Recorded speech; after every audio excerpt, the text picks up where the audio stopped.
பள்ளத்தின் நடுவில் நான் நடந்தேன், அச்சத்தின் உச்சத்தை பார்த்தேன். ஒளியில்லா இருளில் நான் நடந்தேன், இயேசுவில்லா வாழ்வை நான் வெறுத்தேன். உடைத்தீர், உருவாக்கினீர், சிட்சித்தீர், சீர்படுத்தினீர்,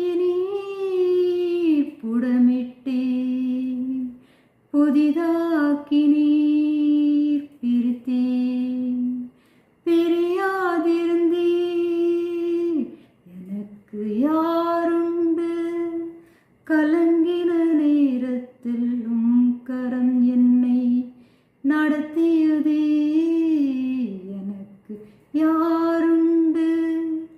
கலங்கின நேரத்தில் உம் கரம் என்னை நடத்தியதே.